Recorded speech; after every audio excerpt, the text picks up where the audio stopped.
August 1942. The Western Desert.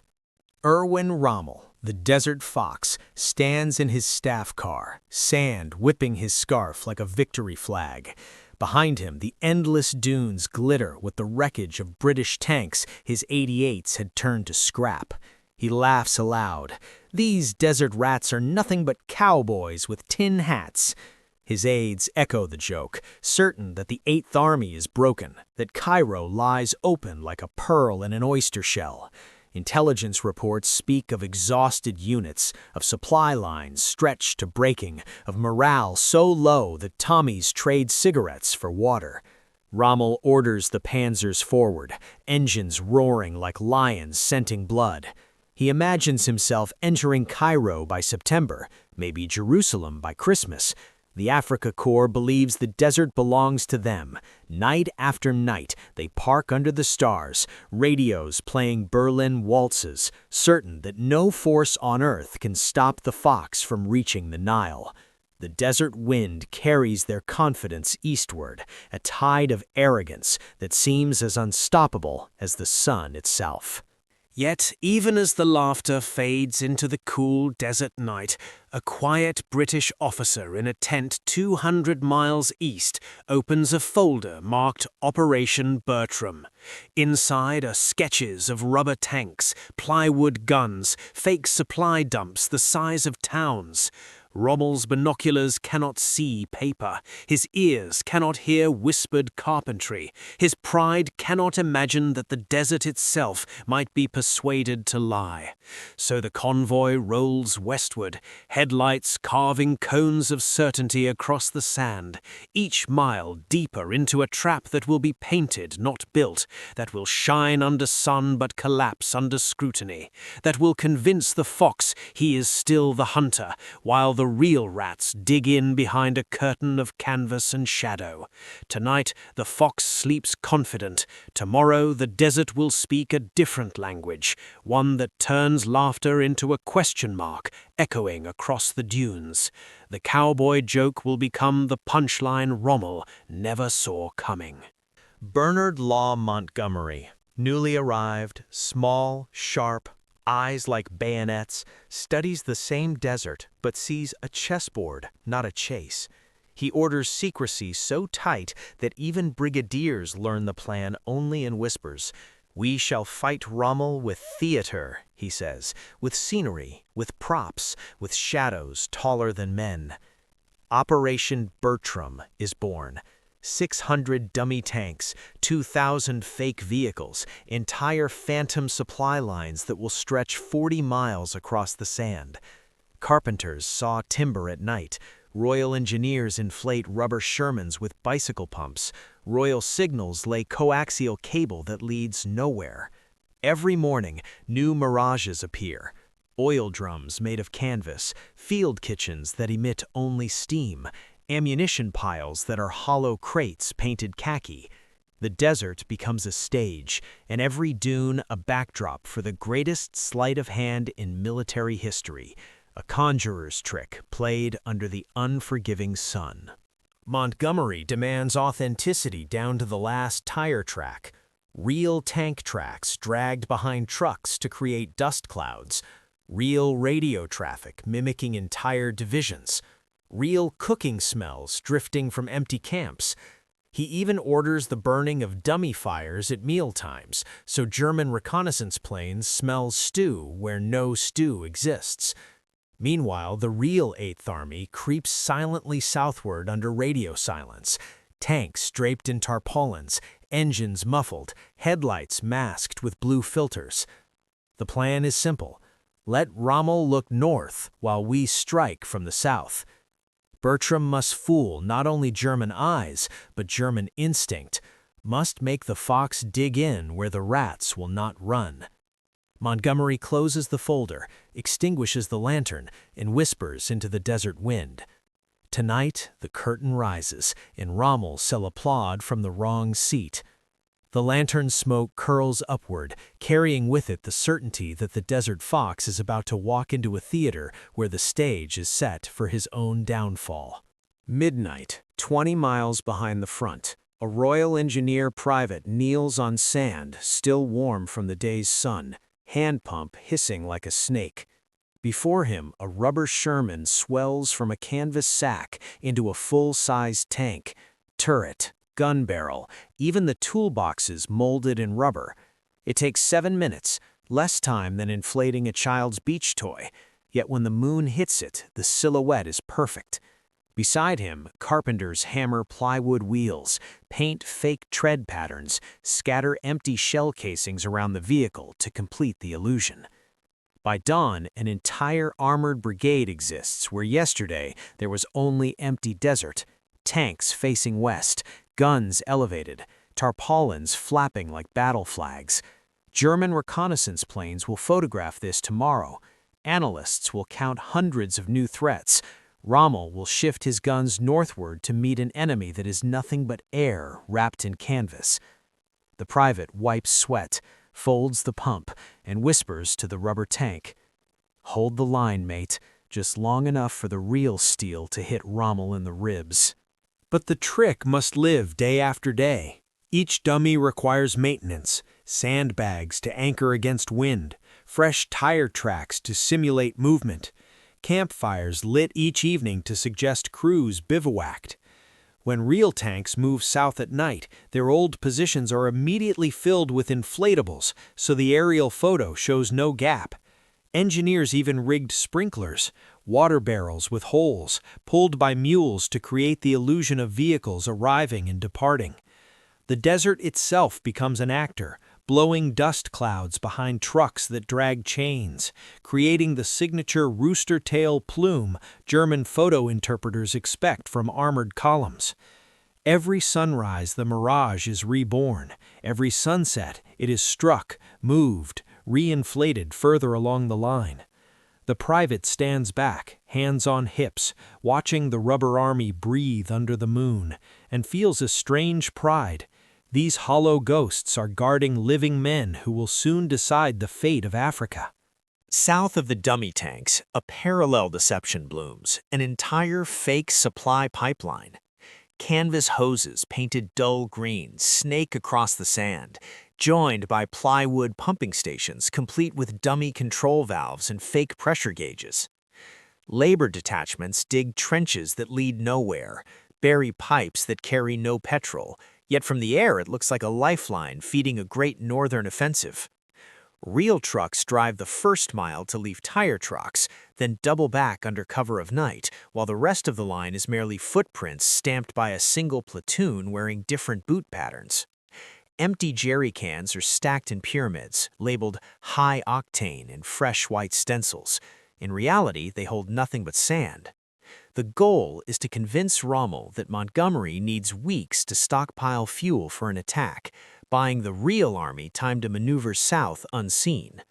The desert becomes a canvas, paint and plywood the brushstrokes of war.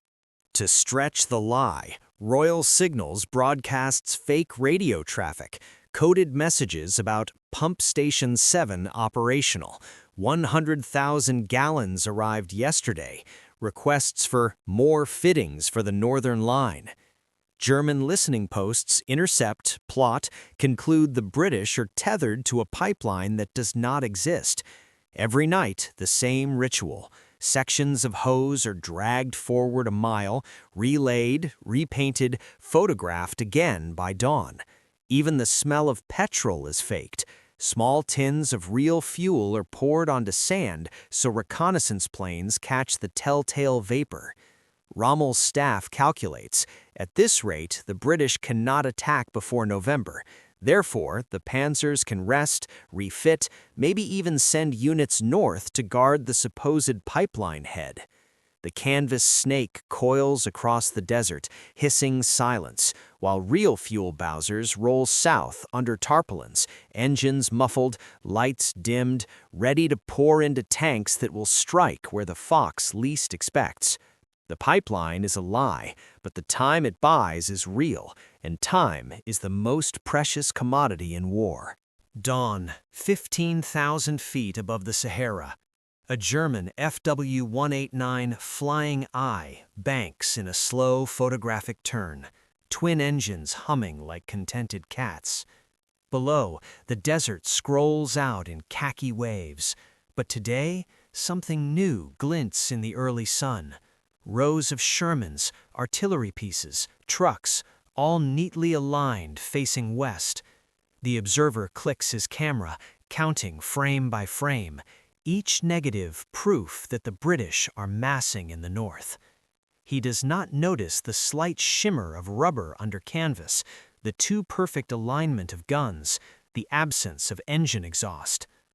Back at Luftwaffe headquarters, the film is developed, enlarged, pinned to a wall where staff officers trace arrows with red pens. Here a brigade, there a division, fuel dumps, water points, all pointing toward an attack along the coast road. Rommel is shown the photos personally. He taps the table, smiles, and utters the verdict Montgomery prayed for. They are coming from the north, just as I expected. What the photographs cannot reveal is the theater behind the curtain. The tents are empty, the guns are wood, the tanks are air. Yet the illusion is self-reinforcing because Rommel believes he moves his 88mm flak guns north. He shifts reserves toward the coast. He digs anti-tank ditches where no real tank will ever roll. Each new sortie returns with more evidence, fresh tire tracks, new campfires glowing at night, the glint supposed bayonets. The Germans become unwitting stagehands, their own reports amplifying the lie. A staff major even sketches a hypothetical British attack route that follows exactly the line of canvas props. Confidence hardens into certainty, and certainty into fate. The flying eye has seen everything and understood nothing. When the real storm breaks, it will come from the south, out of empty sand where no camera had bothered to look, and the photographs will be worthless except as evidence of how thoroughly the fox had been fooled. While the cameras feast on dummies, the real rats slip away. Under a moon thin as a shaving, 400 genuine Shermans, 200 25-pounder guns, 5,000 vehicles crawl southwest across desert tracks that exist only on British maps. Engines run with makeshift mufflers, tarpaulin over exhausts, sandbags under wheels to muffle the clank of tracks. Radios stay silent. Orders pass by hand signal, by torch blink, by quiet word passed from tank to tank. Every mile gained south is a mile Rommel believes is empty. Engineers lay steel matting over soft sand so the heavy armor doesn't bog, then lift the matting behind the column to erase evidence. Water bouncers and ammunition lorries follow in strict intervals, headlights masked with blue celluloid that gives just enough glow for the driver behind to see. The column moves like a ghost train, invisible to the German radars that scan northward, invisible to the spies who watch the dummy camps, invisible to the fox who is still digging his traps in the wrong place. Montgomery rides at the head, goggles pushed up, compass glowing faintly. He checks his watch. Hours until dawn. Hours until the desert sun will expose any movement. The timetable is ruthless. Be in assault positions by 23 October, remain hidden for 2 more weeks, then strike with the fury of every gun the 8th Army can muster. Drivers choose salt tablets to stay awake. Mechanics lie on sand beside overheated engines, feeling the heat dissipate into the cool night. No one smokes. No glow, no smell, no sound. Even the stars seem complicit, veiling themselves behind thin cloud. By sunrise, the tail of the column vanishes into wadis and depressions, tanks covered with nets that cast shadows identical to the surrounding dunes. The great southward glide is complete. The hammer is in position. All that remains is to light the dummy stage in the north and let the curtain rise on the greatest misdirection of the North African War, a sleight of hand that will echo through military academies for generations. Morning finds the Africa Corps moving north, exactly as Montgomery hoped.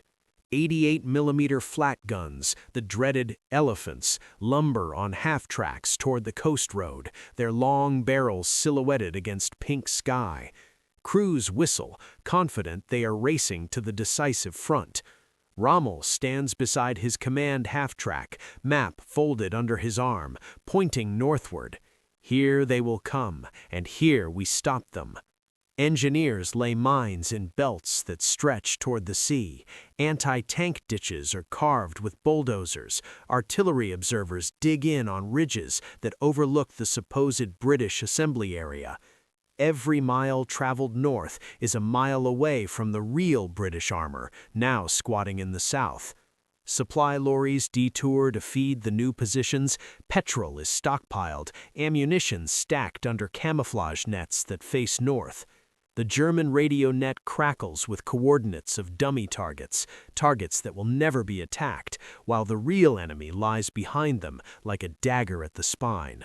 Rommel even dispatches his last reserves of Tiger tanks to reinforce the northern flank, their steel treads grinding desert into powder.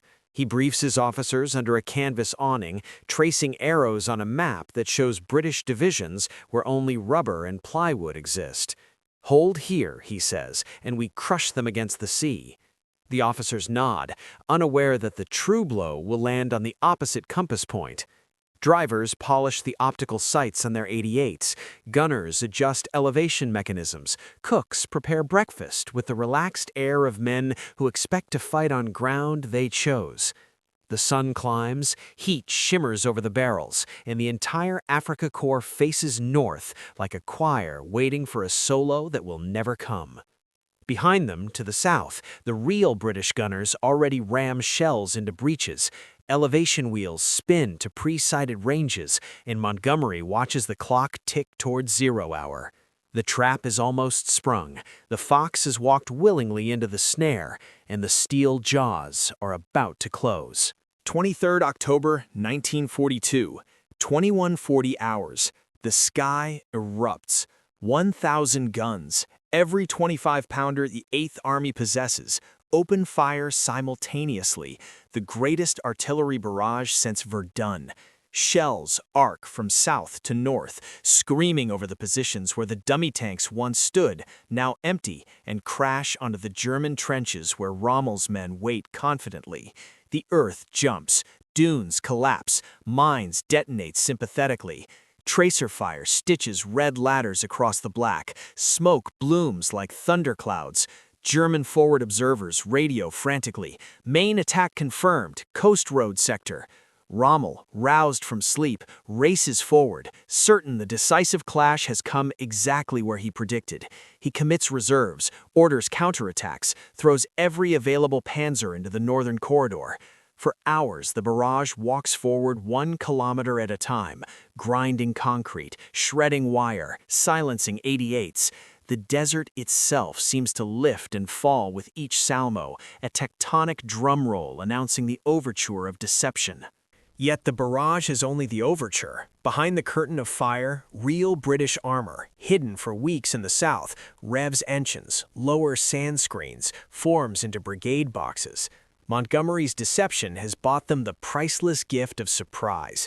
German guns face north, their flak is sighted for coastal defense, their reserves are already moving away from the true breach. When the barrage lifts, infantry companies advance behind creeping shrapnel, but the main punch waits further west, cloaked in dust and darkness, ready to drive through the gap that does not yet exist, but soon will. The desert itself seems to hold its breath, waiting for the moment when the fox realizes the trapdoor is beneath his own paws. Shell after shell pounds the northern line, keeping German heads down, keeping Rommel's attention pinned, while to the south, the real rats prepare to strike through the soft underbelly he left undefended. The night sky burns, and the deception reaches its crescendo, a symphony of steel and fire masking the whisper of real tanks massing behind the dunes. As the northern barrage reaches its climax, the southern dagger thrusts. At 0600 hours, under a pale sun, the 9th Australian Division and 1st Armored Division surge westward in a giant hook, then wheel north behind the German line. Shermans throw up rooster tails of dust. Crusaders zigzag through mine lanes cleared overnight by sappers. The Germans meet them with whatever mobile reserves remain, Mark IIIs and IVs, outgunned and outnumbered. Tank commanders stand in turrets, goggles down, watching tracer bounce off armor. Wireless nets crackle with Montgomery's calm voice, "Push on, don't spare the horses." Within hours, the British spearhead is 15 miles behind the original German front, cutting the coast road, severing supply lines, and circling the very 88s that had been pointed the wrong way. The desert erupts in a cacophony of engines, guns, and shouting, a mechanical storm sweeping across the sand. Rommel, still directing the northern defense, receives the radio message that turns his blood cold. Enemy armor southwest of us, strength unknown, request immediate support. He stares at the map, disbelief giving way to dawning horror. The main attack is not where he positioned his strength, but where he left only sand. He orders an about-face, but tanks cannot turn on a dime in minefields, fuel trucks are already committed north, crews are exhausted from a night of expecting a coastal assault. The British wave keeps rolling, artillery leapfrogging forward, engineers bridging wadis under fire.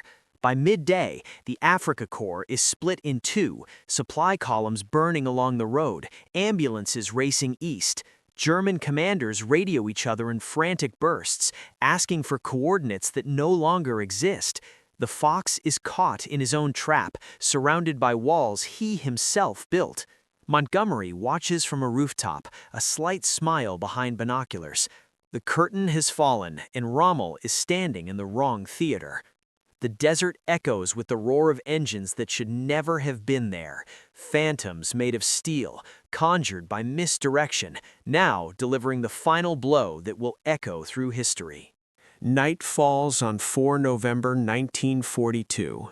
The once invincible Africa Corps is in full retreat. Rommel stands beside an 88mm gun whose barrel has been split open by direct hit, sand around it scorched black.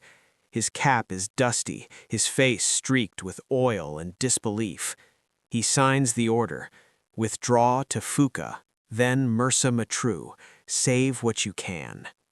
Tanks that once charged toward Cairo now limp eastward on shot-up tracks, crews deaf, commanders mapless.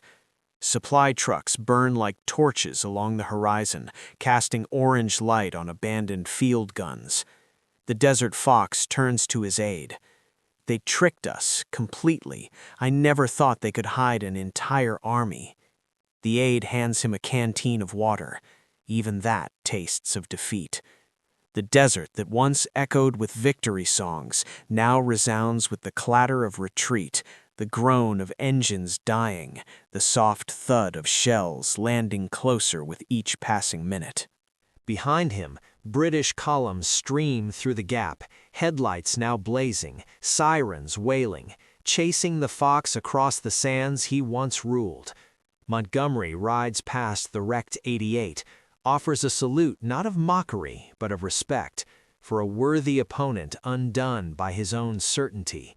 The Phantom Army has become real steel. The rubber tanks have won the war that steel alone could not. Rommel climbs into his half-track, takes one last look at the desert that had been his empire, and whispers, "The greatest general is the one who makes you believe you are winning until you have already lost." The staff car disappears into a cloud of dust, and the legend of the Desert Fox fades into the same darkness that once protected him, now lit forever by the flare of Montgomery's genius. The cowboys had circled behind him, and the circle was complete, the laughter silenced, the desert reclaimed by those who knew how to make shadows fight.